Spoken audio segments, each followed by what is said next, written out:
Shalom saudara sekalian, apa kabar saudara pagi hari ini?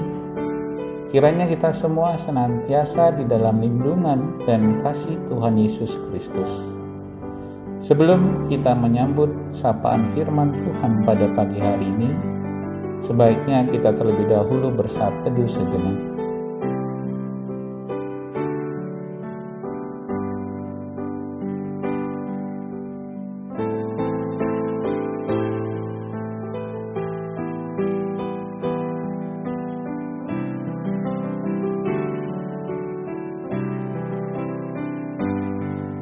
Amin.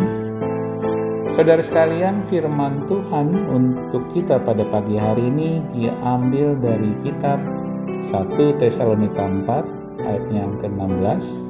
Demikian dikatakan, sebab pada waktu tanda diberi, yaitu pada waktu penghulu malaikat berseru dan sangkakala Allah berbunyi, maka Tuhan sendiri akan turun dari surga, dan mereka yang mati dalam Kristus akan lebih dahulu bangkit. Tutur renungan janji Yesus. Rasul Paulus dalam surat ini mencoba menafsirkan kedatangan Tuhan Yesus pada masa penghakiman, di mana digambarkan bagaimana ia akan bertata dalam kerajaan surga, datang ke dunia untuk menjemput orang yang hidup dan yang mati. Digambarkannya Yesus akan terlebih dahulu membangkitkan orang percaya untuk naik ke surga, karena di sana Tuhan telah menyediakan tempat bagi manusia yang percaya kepadanya. Lalu bagaimana yang hidup? Lalu bagaimana pula bagi yang mati dalam dosa? Lalu bagaimana dengan hidup dalam dosa?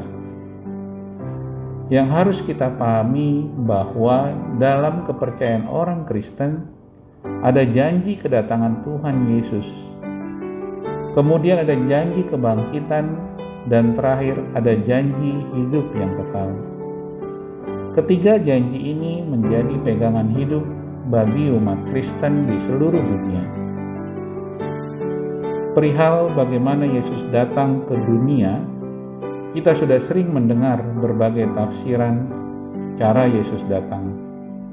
Namun dikatakan, berjaga-jagalah senantiasa, karena tidak ada yang tahu kapan ia datang.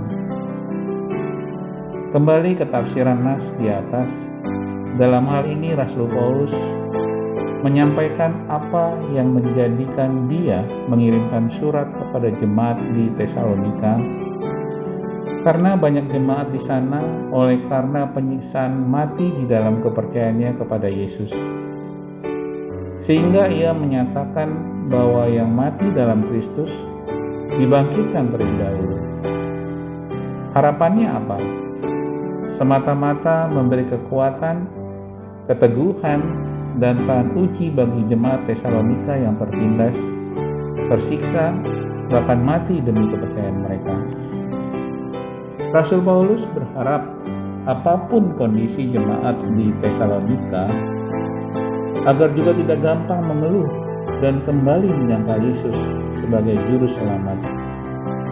Sebab apabila itu terjadi, maka jemaat di sana akan mengalami keruntuhan iman, dan jemaat kembali kepada kepercayaannya semula.